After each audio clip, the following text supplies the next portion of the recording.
right. So I have figured out that the ultimate sacrifice done by the Charmed Ones is that they were not allowed to know that today was Valentine's Day. Hi, guys. My name is Maria Park, and this is Approach the Nerd. And in this episode, we are reviewing Charmed Season 3, Episode 3, entitled Triage, which is a very creative spin on what's happening with the Amber Tree. So I'm not doing a direct recap because if you're watching this, then you've already seen it. And if not, go watch it and come back. Let's just talk about the stuff in this episode that I thought was cool, the stuff that I thought was questionable, and the stuff I just flat out didn't like.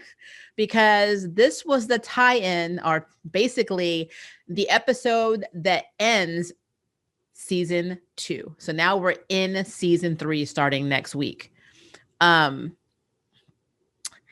A lot happened. So let's just kind of jump in and talk about some of the highlights. So number 1, the tree is dying. The Amber Tree, once the last leaf falls, then anything connected to it, which is everything magical, is going to die.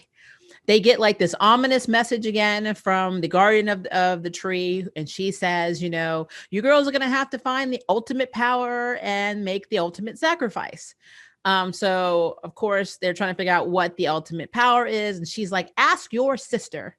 And so of course she's talking about Macy and Macy's like the source. And I was like, of course it is. Of course it is. Why would you not bring that back? But then of course, Harry's like, problem. You guys hit it and then had me erase your memories. Now, originally when we saw the season finale of Charmed season 1, it seemed like they just went to 3 different areas of the globe and hid these things. But no, not really.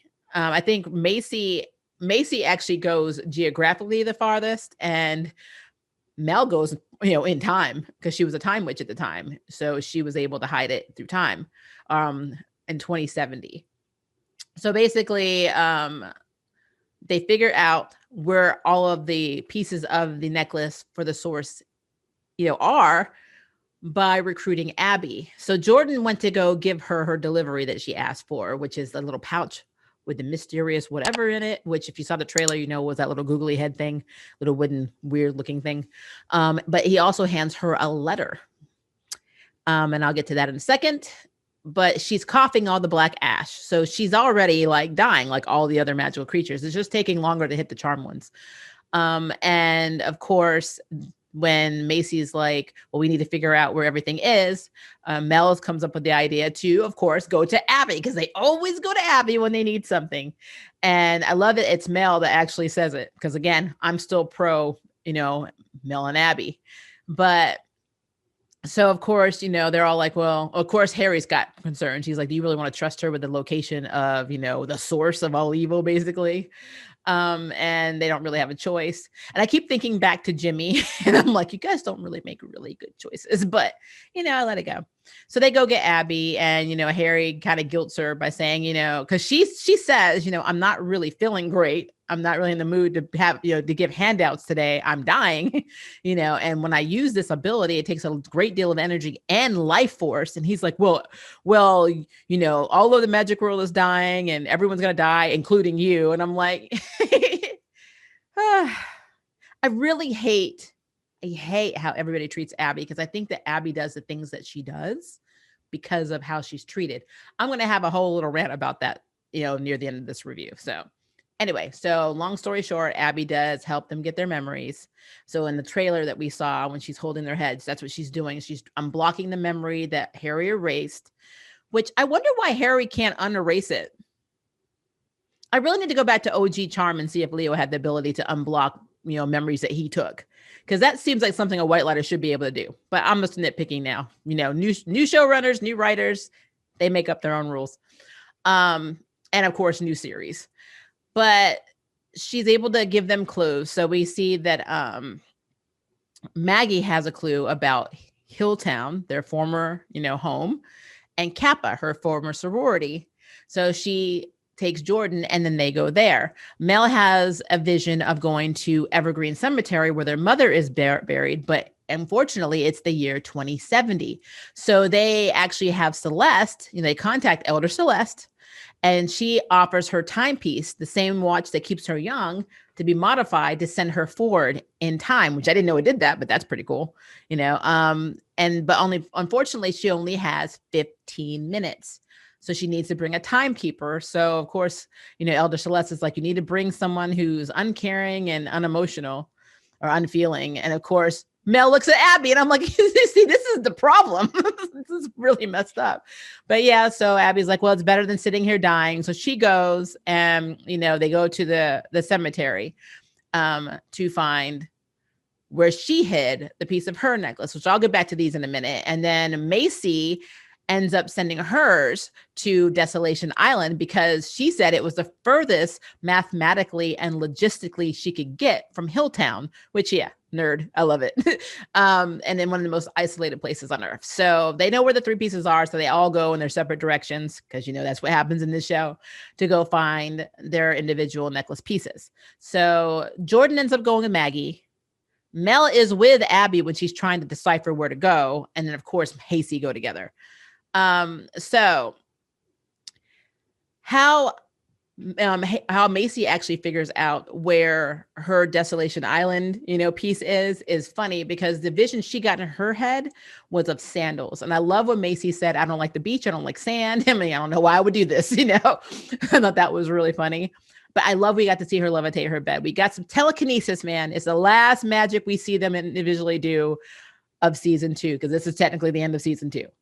But she lifts her bed up and she finds this box with these sandals in them, and she's able to scrape some of the sand off the bottom and then determine exactly where they are. Hence why she finds Desolation Island. And she also casts a spell when they get there on them that make them go to like this sea cave, you know, so she knows it's in the sea cave, but they have to wait for the tide to die down. Now this is my first nitpick. Okay. You know, I've always had problems with how they write Macy. I love Macy as a character. I love her actress, but I hate how she is made to be uncaring as hell sometimes. And the reason I'm saying this is there is a beautiful scene with Hasty on the beach where she's practically saying goodbye to him because she thinks she's the one that's going to have to sacrifice because she's the eldest. She's the one that's going to have to die. And so, you know, Harry's freaking out saying, I can do it for you. You know, this is unfair and cruel and all of this stuff. But then Macy says something that takes me out of this scene because it really annoyed me. And it's not her, it's the writing. She said, before, you know, I met you, I was isolated and alone. And then I met you, Harry. And it's like, so your sisters, you know, they don't count.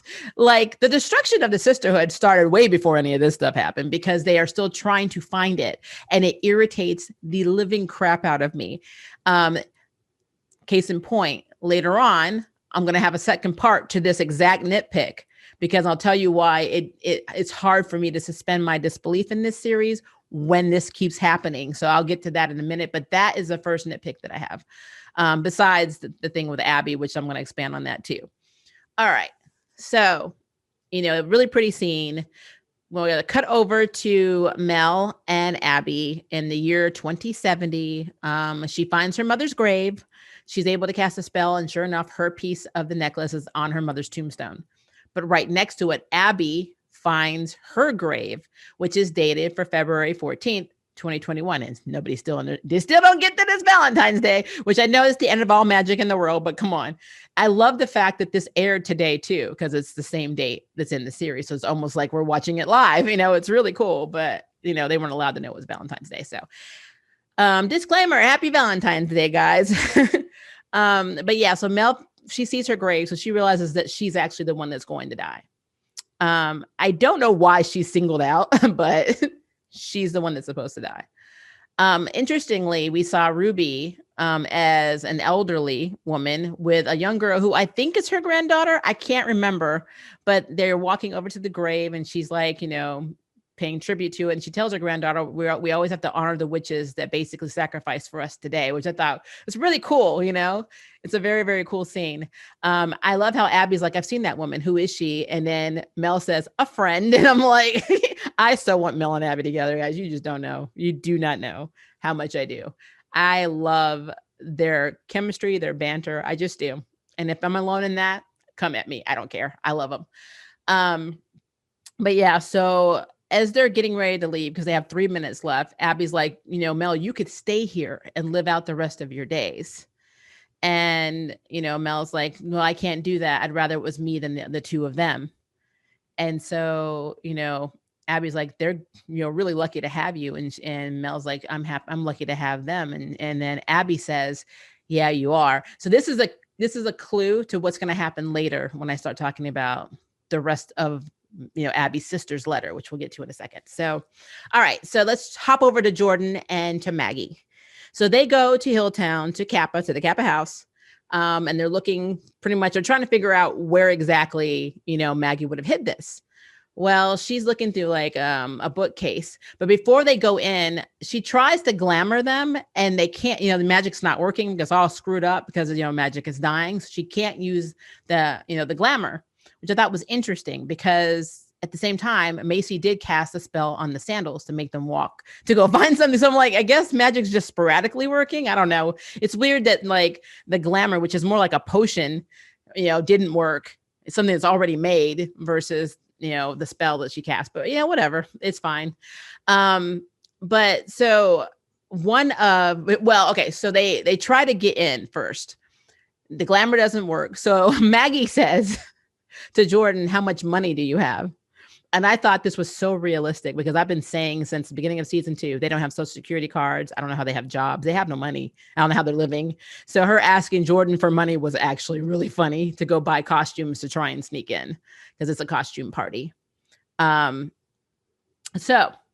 they go in and then Maggie the whole time is kind of downing her previous life saying, I used to, go to kegs, my legacy is going to be a beer keg or not dance, but like a drinking game. And, and Jordan being the potential boyfriend that he is, keeps saying things like, you've grown, you've changed, you can't hate on your past and all that. It's a very cute scene, but he is obviously trying to confess his emotions, feelings, love, whatever it is that he has for Maggie to her. And she keeps literally friend zoning him this entire episode. Like she even comes out and says your friendship, has mean the world to me. And I'm like, she friend zoned this guy. But long story short, while they're looking, she thinks that her sisters have forgotten, Kappa have forgotten all about her, but they actually had a shrine for her and everything on the wall. They did name the drinking game after her. And one of her sorority sisters actually comes in and says, you're Maggie. And she's drunk as hell. And, she's going, of course, Jordan's like, no, this is Charlotte, and she's like, no, it's Maggie. So she goes off and says, hey guys, Mel, Maggie Vera's ghost is in there. It's crazy. But they end up going up on the roof. They can stargaze.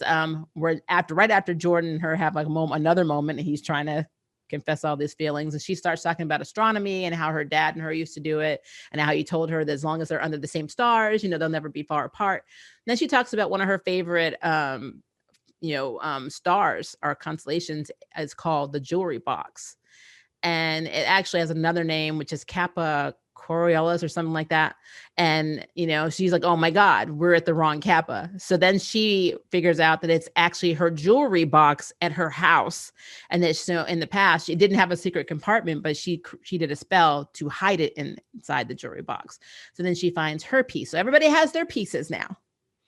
Celeste gets her timepiece back from Mel. Mel thanks her, doesn't tell her what she found out in the future. But we see that Celeste did age. So she did sacrifice some of her years to, for this process. So now we're back and all the 3 girls are about to do the spell to put the source back, which goes very smoothly. And then they start talking about, now we got to take it to the tree, which means one of us got to die, and, so Maggie's like, I was scared to lose you 2 and scared of dying, but I'm ready. And then, of course, Macy's like, I'm the eldest. I'm the one that's got to do this. And then, Mel's like, nope, Summer Grave, it's me. And then she grabs it, says a spell, grabs it. And then, the lights go out and then she's gone. She's back in the room with the tree and she's putting it into the amber pool saying, I give it willingly to try and save the tree. Now this is where the second part of my Macy rant comes in. Okay. So when she's doing that and she has her hand in the pool, Maggie's right there next to her, suddenly sticking her hand in, and then Macy does it. And and of course Maggie says something like, we're not gonna let you do this alone. And then Macy's like, whatever we do together, which is awesome. But it's just like you just told your man that he was the reason you don't feel isolated and alone. And then if you remember in the last episode that came on 2 weeks ago, Mel was unconscious on the floor, and Harry was healing her when her and Macy came in. Like, when Maggie was holding the portal open so they can get out, and come back to the portal back from Viv's base. And what bothered me the most about that is, yes, Julian had just died, but your sister is unconscious with blood coming out of her nose, laying on the ground. And you don't even flinch. You just go back and say, you go right to Maggie and say, yeah, Julian died. Your sister is on the ground, unconscious. Now, we all know if that had been Maggie, she'd be like, Maggie, what happened? Because she does that with Maggie, because they're full sisters. But it's always been an issue since the very first episode of season 1, when, Macy just showed up and Mel answered the door and Macy said, hey, I think I'm your sister, which that's not a really good way of breaking it. It's just like when she told them that she was, that Mel was the half sister. If you really go back and look at that scene, I mean, really look at it. It's on Netflix, or you might be able to find it on YouTube. When she first shows up at the house, Macy, did the whole thing. And yeah, Mel got mad and said, you're crazy, and blew her off. But then later when, Macy was taking people's DNA without their permission, she ran a test and then figured out that her and Maggie were actually full sisters. She said, hey, I got DNA and it doesn't lie. That means me and you are full sisters, and Mel, you're only half. And it's like, really? And then when she becomes the source, she literally banishes Mel to not even being a sister. They made her into an Uber driver, like in another state, and kept Maggie near. And so it was Maggie, her, and the mother. So she basically was Mel's role in Mel's life with the mother when the mother was still alive. It was crazy. So their whole relationship to me is hard to swallow, is basically what I'm saying, because I really want this sisterhood to work, but Macy and Mel don't have a relationship, and it just bothers the hell out of me. And Mel actually she says things like, I love you both, or I do this both. Mel is always the one that vocalizes it, but Macy doesn't do that. I think she's only done that twice. One in season 1, when they were trying to take the needle that she was using to see the future, to use her demon powers away, and she accidentally lashed out at Mel and hurt her. And Maggie's like, Macy, and she says, I love you. And of course, Mel's like, I love you too, blah, blah, blah. I think Mel even said, I love you first. And then she said, I love you too. So she didn't mean to hurt her. And then the second one was in the premiere of season 2, when they didn't have their powers and they were in the house, with the witches that were killed.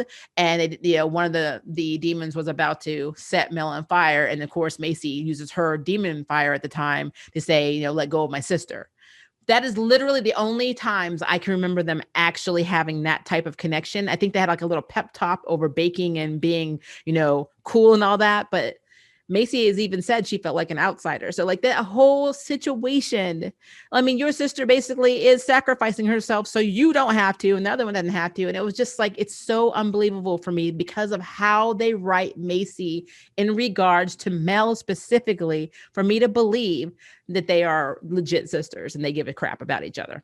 I'm just being real. I mean, if that makes people angry, I'm sorry, come at me, but that's how I feel about it. I love Charmed. I love these characters, but I'm not going to be one of those reviewers. This is not call them on their shit.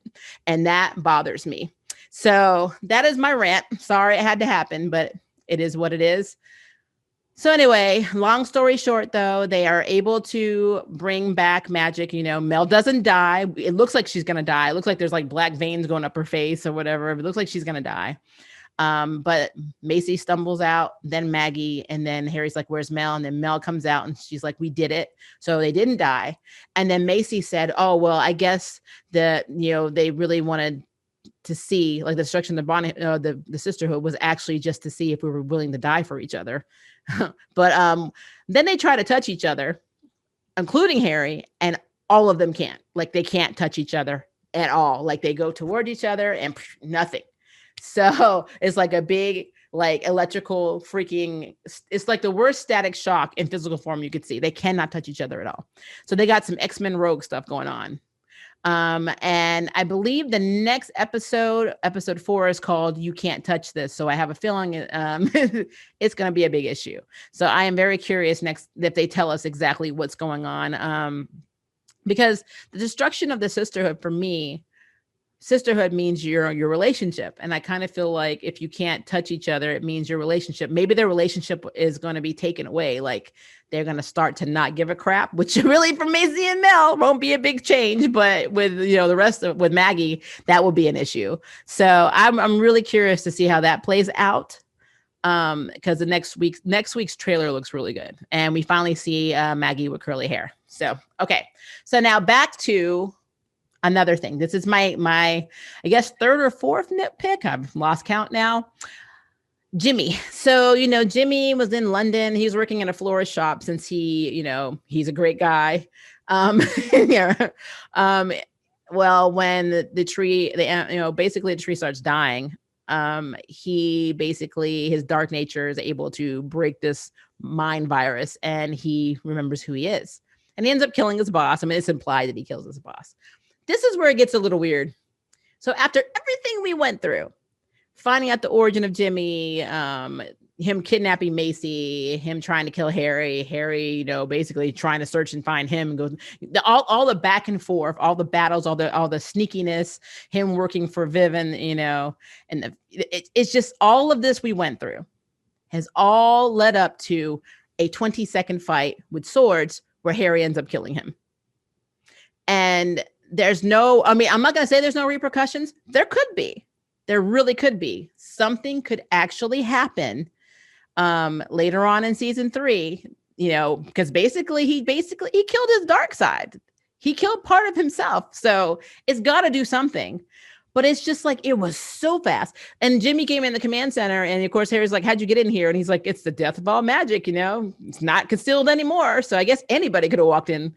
So that's probably a good thing nobody was down there. But yeah, he just strolled in, started attacking him, and Harry ended up killing him. And I didn't think a white lighter was able to kill. So that's a whole other thing. Do you become a dark lighter now? Like, what happens? What happens with that? I want to believe there's this like extravagant plan, guys. But, after the very quick fight with Vib in the last episode, I don't have that faith. So, yeah, I'm not really holding my breath on that. And then there is Abigail got the letter and read it, and it was from her sister. And basically she says, "Here's your thing you asked for. Me and Mom want nothing to do with it. Or you. We don't want anything to do with you," basically. And that sets a whole Abby rage where she starts burning the letter and burning everything, throwing things in the house. And I really do feel bad for this character, because, obviously Alistair was an asshole who tried to kill his daughter because she was female. The mother, being a witch, did not like the daughter because she was half demon. And so it seems like the sister's kind of a biatch too. So when you have nobody, you have no one that gives a freaking flack about you, of course you're going to act out and do crazy stuff. And yeah, she does bad things, but I mean, look at her family, on both sides. It's really messed up. But in the pouch, there's this, in the trailer, there was like a wooden carve, like a little really weird demony looking doll. Well, it has this yellow smoke, and she inhales it. And then she becomes like when she looks in the mirror, her face looks like this. Now, I don't know if this is more of her demon power. Maybe they took some of her demon power away and sealed it in this doll. I don't know why her mother and sister had it. They were very willing to give it back because they said they wanted nothing to do with it.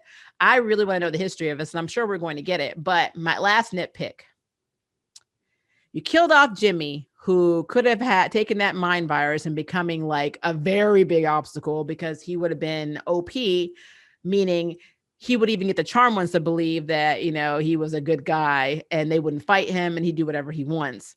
Or even dominate. He could become like a conqueror. There's so much potential to the whole storyline with Jimmy, but instead you make Abby a villain again. You make her a villain, then she's good, then she's confused, then she's drinking and having cold pizza. Now she's going to be a villain again. It is so convoluted, it gets on my nerves. There has to be a better way to write this, because that is really repetitive and stupid. So yeah,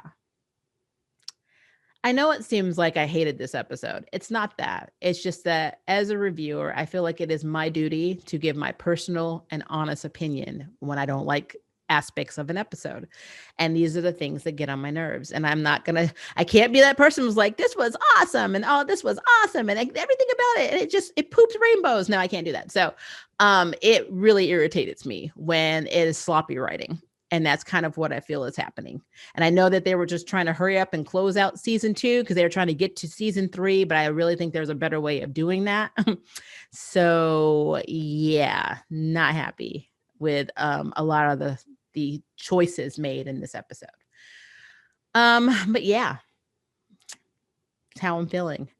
I will say though, the whole thing with Ruby was cool. I still love Mel with Abby, and I'm still rooting for them. And I do think somewhere down the line that may still happen. But it's interesting to see that Ruby was so, even if she was a friend, so like loyal that she was visiting, Mel's grave even when she was old, with her. I'm saying it's a granddaughter, but I don't know. I really don't know. And I do like that Jordan is very in touch with how he feels about Maggie. But this whole thing with Maggie doing this friend zone thing, I'm like, just shit or get off the pot. It's really getting old. So I really need them to figure that out because, yeah, we're going into a brand new season and it's just weird.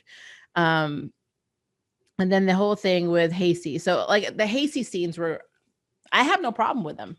I don't. Like I said, that the whole beach scene was beautiful. I just had a problem with her little speech about being isolated and alone until she met Harry. Yes, part of that could be true, but it's not because your sisters are who you met, before your white lighter, technically. And how can you have a bond with your sisters and still feel isolated alone until you met your boyfriend? That is really weird. That's really weird. The whole line doesn't make any sense. So that's just really weird to me. But it was good to see Hilltown again. I don't know if they're going to be able to go back to Hilltown. They should. I mean, I don't know why they're still in witness protection. There's no reason to be. In the preview, it kind of looks like Mel's going back to teaching. So it does kind of look like we may be going back to some form of season 1 normalcy. I just don't know in what scope, because again, I don't think they can touch each other. So that's a problem. But yeah. Unless I forgot something, which is possible. It is possible, guys. There was a lot going on in this episode. That is my review in a nutshell. So what did you guys think? Please leave me a comment below and let me know. And if you would like to sign up for Jury Duty, hit the subscribe button. If you like news next on their bell, hit the notification bell. Until next time, I can't wait for you to approach the nerd. Bye, guys. Thank you for watching my video. I really appreciate it, but hey, the party doesn't have to stop now. Click on one of these videos and keep it going.